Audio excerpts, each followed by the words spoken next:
আপনারা দেখছেন YouTube channel সোনালী দিনের বাজার। এই সতর্ক বাণীটি অবশ্যই দেখে নেবেন।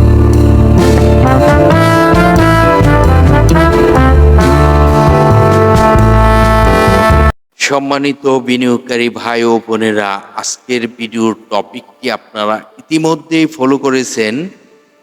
আজকের যে ভিডিওটি আপনাদের সাথে যে স্টকটি নিয়ে আলোচনা করব, সেই স্টকটি আসলেই রিস্ক মুক্ত। দেখুন, আজকের ভিডিওর টপিকটি আপনারা ইতিমধ্যে ফলো করেছেন। রিস্ক মুক্ত এই স্টকটি দেখতে পারেন আজ। দেখুন, এই স্টকটি যে স্টকটি নিয়ে আপনাদেরকে যে তথ্যগুলো দিব, সেই তথ্যগুলো অবশ্যই গুরুত্ব সহকারে শুনবার চেষ্টা করবেন এবং অন্যদেরকেও শুনবার সুযোগ করে দিবেন। তাহলে কিভাবে? বিভিন্ন সোশ্যাল মিডিয়া প্ল্যাটফর্মে শেয়ার গ্রুপে যুক্ত রয়েছেন, শেয়ার করে অন্যদেরকে শুনবার সুযোগ করে দিবেন। দেখুন, আমরা যদি সর্বপ্রথম গত কার্য দিবসের অবস্থানটি জানি, যেটি আমরা একটি আশার আলো দেখতে পারলাম। যেমন আশার আলোটি ইতিমধ্যে আপনারা দেখেছেন 112 পয়েন্ট প্লাস লেনদেন, 112 পয়েন্ট প্লাস দিয়েছি, 100 সূচক প্লাস হয়েছে।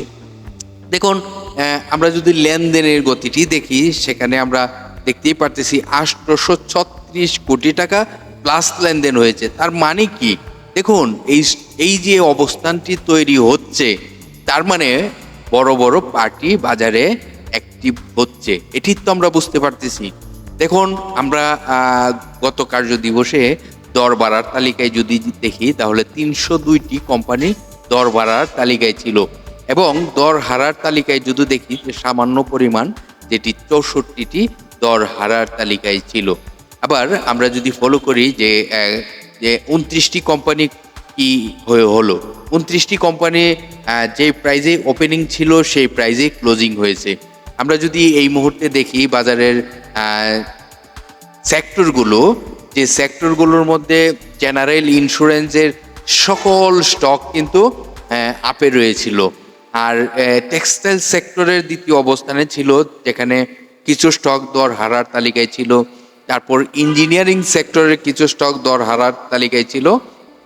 তো এইভাবে আপনারা জানেন 302টি কোম্পানি দর বাড়ার তালিকায় ছিল আর 64টি কোম্পানি ছিল দর হারার তালিকায়। তো এই অবস্থানটি দেখে আমরা কিন্তু বুঝতেই পারতেছি বাজারে একটি নতুন অবস্থানে যাওয়ার জন্য প্রস্তুত হয়েছে। এবং আজকে যদি এই বাজারটি এই 836 কোটি টাকা প্লাস হয়, তাহলে আমরা ধরে নিব বাজার একটি নতুন ট্রেন্ড তৈরি হচ্ছে। আবার যদি লেনদেনের গতিটি কমে যায়, তাহলে কিন্তু এখানে আমাদের জন্য অন্য আরেকটি দিক নির্দেশনা আসতেছে। তাহলে এই বিষয়টি আপনাদেরকে পরে বোঝানোর চেষ্টা করব অন্য আরেকটি ভিডিওতে, আজকের বাজারের অবস্থানটি দেখে।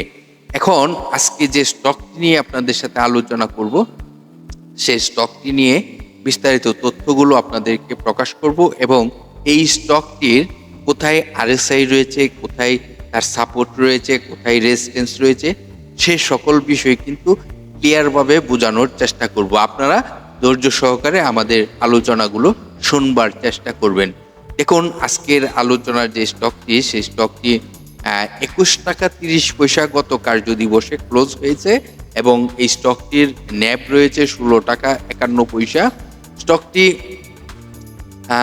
আমরা যদি এই কোম্পানিটির শেয়ার সংখ্যাটি দেখি, তাহলে আমরা ইতিমধ্যেই দেখতে পারতেছি এই কোম্পানিটির টোটাল শেয়ার সংখ্যা রয়েছে 7,60,00,000 মতন। পাবলিকের হাতে 4 কোটি শেয়ার সংখ্যা রয়েছে এই কোম্পানিটি। আজকের আলোচনার যে স্টকটি, সেটি আরডি ফোর্ড স্টকটি আসলেই রিস্ক মুক্ত এই মুহূর্তে। তো এই স্টকটির আরও বিস্তারিত তথ্য আমরা জানাবো আপনাদেরকে, অবশ্যই আমাদের সাথেই থাকুন। আরডি ফোর্ড স্টকটির আমরা যদি বিগত 52 ওয়ার্কিং ডের মধ্যে তার অবস্থানটি দেখি, তাহলে সর্বনিম্ন প্রাইস আসছিল 16 টাকা 70 পয়সা এবং সর্বোচ্চ প্রাইস হয়েছিল 43 টাকা 60 পয়সা। এই কোম্পানিটি ফোর্থ সেক্টরের একটি স্টক এবং এই স্টকটির পূর্বের যে ডিভিডেন্ড হিস্টোরিটি আপনারা দেখতেই পারতেছেন, তাদের স্টক ডিভিডেন্ড বেশি দিয়ে থাকতো। আর এই কোম্পানিটি বাংলাদেশ পুঁজিবাজারের তালিকাভুক্ত হয়েছিল 2011 সালে। মার্কেটে এই কোম্পানিটি বি ক্যাটাগরিতে লেনদেন চলিতেছে। এই কোম্পানিটির শর্ট টাইম এবং লং টাইমের জন্য লোন রয়েছে। এই বিষয়টি আপনারা ক্লিয়ারভাবে দেখার চেষ্টা করবেন এবং এই কোম্পানিটির নোটিশ বোর্ড থেকে যদি আরও কোনো তথ্য জানতে চান তাহলে আপনাদেরকে এই কোম্পানিটির ওয়েবসাইট অ্যাড্রেস রয়েছে, যেখানে ক্লিক করে আপনারা জানতে পারবেন এই কোম্পানিটির নোটিশ বোর্ড থেকে আরও অনেক তথ্য। এখন আপনাদেরকে দেখাবো এই কোম্পানিটির আরএসআই কত রয়েছে, এই কোম্পানিটির সাপোর্ট কোথায়, এই কোম্পানিটির রেজিস্ট্যান্স কোথায়, সে সকল বিষয় আপনাদেরকে বোঝানোর চেষ্টা করব। দেখুন, আজকের আলোচনার যে স্টকটি RD4, সেই স্টকটির আরএসআই কত। দেখুন, আরএসআই আমরা সকলেই জানি 30 থেকে 70 আরএসআই স্ট্যান্ডার্ড আরএসআই, এবং আমরা লো আরএসআই এ বিনিয়োগ করব এবং হাই আরএসআই এ সেল করব। তাহলে এই মুহূর্তে কিন্তু এই কোম্পানিটির গত কার্য দিবসের ক্লোজিং অনুযায়ী 42.21 রয়েছে আরএসআই। তাহলে বিনিয়োগযোগ্য আরএসআই আমরা বুঝতেই পারতেছি। এই স্টকটির আমরা যদি সাপোর্ট এবং রেজিস্ট্যান্স জানার চেষ্টা করি তাহলে আমরা দেখতেই পারতেছি এই কোম্পানিটির যদি আমরা সাপোর্টটি খোঁজার চেষ্টা করি, এই কোম্পানিটি যদি কোনো কারণবশতে তার কারেকশন হয় তাহলে কিন্তু তার সাপোর্ট রয়েছে 18 টাকা 90 পয়সা। কোনো কারণবশতে যদি প্রাইস ফল্ট হয় তাহলে তার এই সাপোর্টটি। এখন কথা হলো, এই কোম্পানিটি এই মুহূর্তে ভালো অবস্থানে যাওয়ার জন্য কিন্তু তার একটি ভলিউম ইতিমধ্যে আমরা ফলো করেছি, যে এই ভলিউমটি 3টি কার্য দিবসের ভলিউম যদি আমি আপনাদেরকে নজর দেওয়ার জন্য চেষ্টা করাই তাহলে দেখতেই পারতেছেন 3টি কার্য দিবসের মধ্যে কিন্তু যে ভলিউমটি তার কিন্তু ধীরে ধীরে ভলিউম ভালো হচ্ছে। তো ভলিউম ভালো হওয়ার মানে হলো পার্টি অ্যাক্টিভ রয়েছে এই স্টকটিতে। তো বিনিয়োগকারী যখন এটি ছোট বিনিয়োগকারী হোক এবং বড় বিনিয়োগকারী হোক তখন কিন্তু এই স্টকটি ভালো একটি প্রাইস হওয়ার সম্ভাবনা থাকে এবং স্টকটি যে বাজারে মুভমেন্ট হচ্ছে এটির কিন্তু একটি সিমটম। তো এই মুহূর্তে এই স্টকটিকে নিয়ে আমরা পরিকল্পনা করতে পারি। আর এই কোম্পানিটির আমরা যদি রেজিস্ট্যান্সটি দেখার চেষ্টা করি তাহলে তার রেজিস্ট্যান্স কোথায় রয়েছে সেটি আপনাদেরকে দেখানোর চেষ্টা করব। ইতিমধ্যে আপনারা আমাদের স্ক্রিনটি ফলো করিতেছেন যে আমরা রেজিস্ট্যান্সটি আপনাদেরকে দেখানোর চেষ্টা করিতেছি। দেখুন, এই কোম্পানিটির এই মুহূর্তে যদি আপনাদেরকে তার রেজিস্ট্যান্সটি দেখানোর চেষ্টা করি তাহলে খুব শিগগির আমরা এই রেজিস্ট্যান্সটির কাছাকাছি যাওয়ার সম্ভাবনা থাকবে। তো এখন আপনাদেরকে যদি রেজিস্ট্যান্সটি ক্লিয়ারভাবে বোঝানোর চেষ্টা করি তাহলে আপনারা কিনে দেখতে পারতেছেন তার 30 টাকা সামথিং রেজিস্ট্যান্স রয়েছে, যে রেজিস্ট্যান্সটি তাকে টাচ করার সম্ভাবনা থাকবে।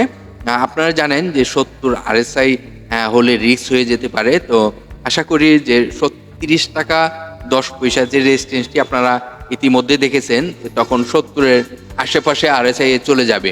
তো এটি আপনারা ফলো করতে হবে। আর আপাতত আমাদের এই স্টকটি 30 টাকা যে 10 পয়সা যে রেজিস্ট্যান্সটি সেটির অপেক্ষায় থাকবো এবং এই প্রাইসটি টাচ করার সম্ভাবনা রয়েছে। এখান থেকে টাচ করে আবার কিন্তু এটি ব্যাক আসতে পারে, আবার কারেকশন হয়ে তারপর আবার মুভমেন্ট হতে পারে। তো আপাতত এই 30 টাকা 10 পয়সা রেজিস্ট্যান্সটির জন্য ফলো করুন যে 30 টাকা 10 পয়সার কাছাকাছি যায় কিনা। যাওয়ার পর আবার এটি ব্যাক আসার সম্ভাবনা থাকবে। পরবর্তী সময় আপনাদেরকে এই স্টকটির যদি আরও তথ্য জানতে চান তাহলে আমাদের যে কোনো ভিডিওতে কমেন্ট করবেন, অবশ্যই আপনাদেরকে রিপ্লাই দিয়ে সহযোগিতা করা হবে। তো আজকের আলোচনার যে স্টকটি ছিল RD4 স্টকটি নিয়ে বিস্তারিত আলোচনা, আশা করি আপনাদের ব্যবসার কিছুটা হলেও সহযোগিতা হবে এবং ভিডিওটি আপনারা বিভিন্ন সোশ্যাল মিডিয়া প্ল্যাটফর্মে শেয়ার গ্রুপে যুক্ত রয়েছেন, আশা করি শেয়ার করে অন্যদেরকে শুনবার সুযোগ করে দিবেন। ভালো থাকেন, আল্লাহ হাফেজ। আজকের মতো এখানেই বিদায় নিচ্ছি।